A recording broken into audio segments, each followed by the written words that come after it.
Hola, ¿qué tal chicos? En esta ocasión vamos a ver un video relacionado al tiro parabólico, un poquito más complejo de lo normal. Para esto vamos a ver el siguiente problema que nos dice que un proyectil es lanzado con un ángulo de 30 grados con respecto a la horizontal y nos va a pedir determinar primeramente la velocidad inicial a la que fue lanzado el proyectil y posteriormente la velocidad o rapidez después de haber recorrido 10 metros de manera horizontal y 1.5 de manera vertical. Para esto vamos a tener aquí un pequeño diagrama en donde, si se fijan, vamos a tener una cierta distancia que va a recorrer en X y otra cierta distancia en Y. Un ángulo de salida con el cual va a ser lanzado ese proyectil con su velocidad inicial. Y bueno, aquí también algo importante. Si, por ejemplo, en este caso nos dice que va a recorrer 1.5 metros de manera vertical, es lo mismo a que si nos dijeran, por ejemplo, que se lanzó a partir de 2 metros y llegó hasta 3.5, porque a fin de cuentas la diferencia desde donde inició hasta donde terminó es de 1.5. Entonces, de aquí pues vamos a ver lo que son nuestros datos, que si se fijan no nos da demasiados, nos da muy pocos, que es el ángulo, que va a ser de 30 grados, el ángulo inicial. Nos va a preguntar la velocidad inicial, nos va a preguntar la velocidad final, pero nos va a dar dos datos extra, ¿no? Que va a ser la distancia horizontal, es decir, la distancia en X, y la distancia en Y, de 10 metros y de 1.5 metros. De aquí, lo que tenemos que ver son las fórmulas que vamos a utilizar, que son las fórmulas más típicas y clásicas del tiro parabólico. Si se fijan, como no tenemos prácticamente muchos datos, los únicos que tenemos son el ángulo y las distancias. Entonces, primeramente nos vamos a enfocar en las fórmulas de la distancia en X y la distancia en Y. Finalmente, o por último, vamos a ver la velocidad final, que si se fijan, esto viene a partir de la fórmula del teorema de Pitágoras, ya que si recuerdan, ¿no? Los componentes en X y en Y forman un triángulo rectángulo y la velocidad final viene siendo la hipotenusa. Pero para esto también vamos a necesitar conocer los componentes o las componentes de la velocidad en X y en Y, que si recuerdan pues se utiliza un poquito el seno y el coseno también. De aquí vamos a ver, si se fijan no tenemos necesidad de hacer ninguna conversión, así que vamos a comenzar directamente con las sustituciones y aunque parezca que no tengamos muchos datos, sí vamos a poder utilizar un poquito estas. ¿Por qué? Porque si se fijan tenemos en este caso la distancia en X y el ángulo, no tenemos velocidad ni tiempo. Y aquí va a ser lo mismo, tenemos la distancia en Y y el ángulo, pero no conocemos la velocidad inicial ni el tiempo. Y bueno, como ya saben, ninguna ecuación se puede resolver con dos incógnitas. Entonces, ¿qué vamos a hacer? Pues una especie de sistema de ecuaciones. Es decir, dos ecuaciones con dos incógnitas. Para esto, pues las dos ecuaciones van a ser la de X y la de Y. Simplemente vamos a empezar a sustituir datos. Por ejemplo, si tenemos la primera fórmula, vamos a tener que X son 10 metros.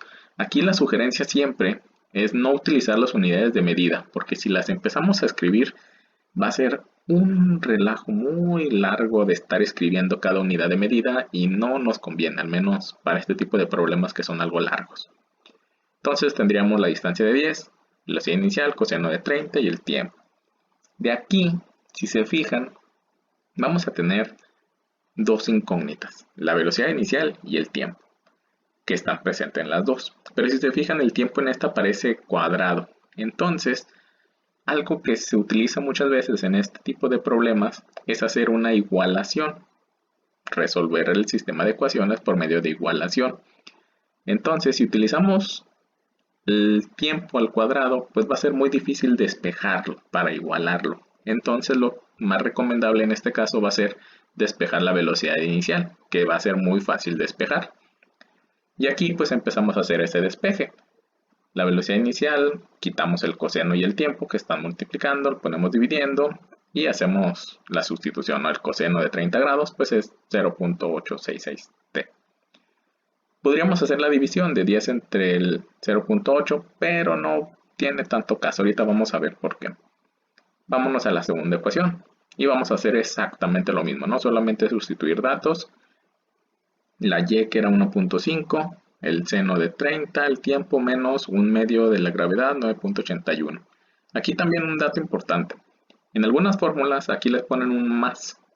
Si les ponen un más es porque la gravedad normalmente se toma como menos 9.81. Si ya les ponen el menos, pues se toma el 9.81 normal. ¿Por qué? Porque si recuerdan, la gravedad va hacia abajo. Y bueno, si estamos en un sistema de coordenadas XY normal, pues hacia abajo es negativo, ¿no? Entonces, ya depende si tienen el menos aquí. Si tuvieran un más, pues simplemente la gravedad sería negativa. Ya depende del tipo de formulario que tengan. Y aquí pues va a ser exactamente lo mismo. Vamos a empezar a despejar la velocidad inicial. ¿Cómo empezamos a despejar? Pues la parte que está restando la pasamos sumando. Y finalmente la parte que está multiplicando la vamos a pasar dividiendo. Y hacemos igual operaciones solo para simplificar, que sería el 1 medio por el 981 y el seno de 30. Y listo. Si se fijan, ambas ecuaciones están igualadas a la velocidad inicial, que significa que podemos igualar ambos términos. Y esto es lo que vamos a hacer. La primera parte, que era 10 entre 0.866t, iba a ser igual a la segunda parte que teníamos de la segunda ecuación. Y de aquí les comentaba que no era tan importante hacer las divisiones porque normalmente cuando tenemos este tipo de igualdades o de ecuaciones que están dividiéndose ambas partes, pues lo más recomendable es pasar lo que está dividiendo al otro lado multiplicando mutuamente, como de manera cruzada, entre comillas. Entonces, el punto 5t pasa junto con el 10 multiplicando y el punto 8 al otro lado. De aquí, pues ya simplemente es hacer operaciones. 10 por punto 5, nos quedan 5t y hacemos las otras dos multiplicaciones. Y nos quedaría 1.3t más 4.247t cúbica. Si recuerdan, aquí tenemos t cuadrada por t sería el t cúbica. Y de aquí, si se fijan, vamos a poder hacer algo. Todos los términos tienen t, todos. Entonces vamos a poder eliminar una t de cada término. Esto lo pueden hacer de diferentes maneras, ¿no? Hay diferentes formas de interpretarlo. Podrían hacerlo mediante factorización. Como todo tiene t, pues se factoriza una t y después se elimina. O simplemente el otro típico método es toda la ecuación la dividen entre t y pues se les elimina una t de cada término. Ya depende del conocimiento que tenga cada uno. Y entonces nos va a quedar 5 igual a 1.3 más 4.247t cuadrada, porque se eliminó una t de cada término. Y aquí pues ya simplemente es despejar la t, que es el tiempo. Primero quitamos la suma, nos quedaría 5 menos 1.3. Después vamos a quitar la multiplicación del 4.2.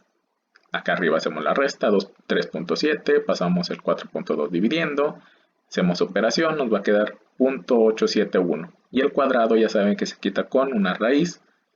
Y pues simplemente sacamos la raíz y nos va a dar 0.933 segundos.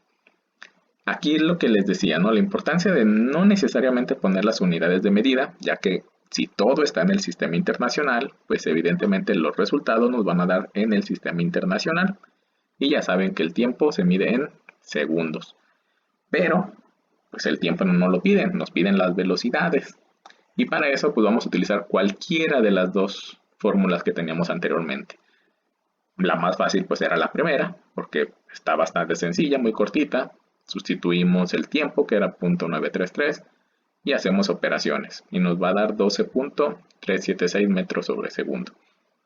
Pueden utilizar la segunda para que lo comprueben. De hecho, pues es una recomendación, ¿no? Siempre en este tipo de problemas largos, siempre la recomendación va a ser que hagan comprobaciones, porque un paso o algo mal que esté desde el inicio, pues ya todo va a estar mal.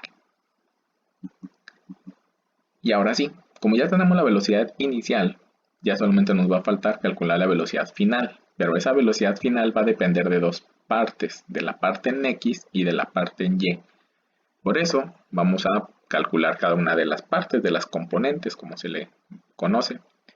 La velocidad en X sería la inicial por el coseno, hacemos la sustitución y las operaciones y nos va a dar 10.717 metros sobre segundo. Vamos a hacer lo mismo con Y. La fórmula para Y era prácticamente lo mismo. Aquí un pequeño error, este era seno, ahí se los voy a poner en el comentario. El seno del ángulo menos GT, aquí ya está corregido, que va a ser 12.376 por el seno de 30 menos el 9.81 por el tiempo. Y aquí pues ya simplemente es hacer operaciones, ¿no? Hacen las multiplicaciones y hacen la resta y les debe quedar menos 2.964. Esto es algo importante. Si se fijan, la velocidad en X nos da positiva. Normalmente va a ser positiva porque se toma hacia la derecha, que va positivo.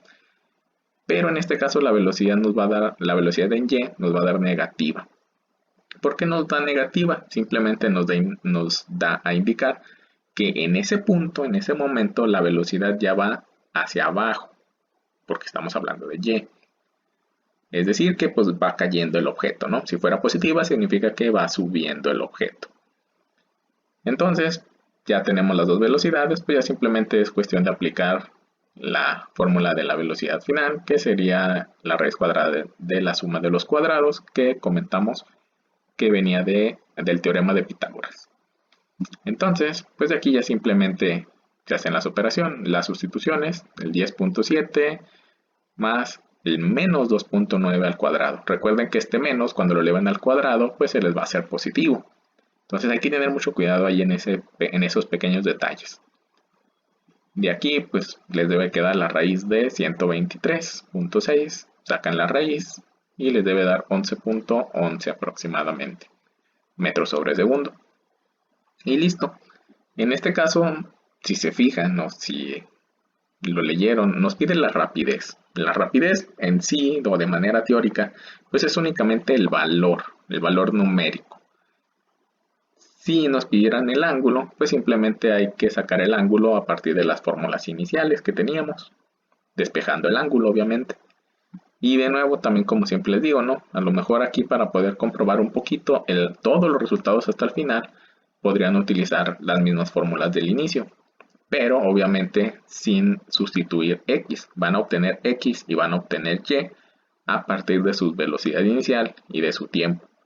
Si sustituyen la inicial y el tiempo, el ángulo, etcétera, etcétera, debe salir un resultado muy cercano en X y un resultado muy cercano en Y. Pero eso pues ya sería para cada uno de ustedes. Y esto sería todo por hoy. Si tienen alguna duda, ya saben que pueden igual preguntarla siempre y nos veríamos en otra ocasión.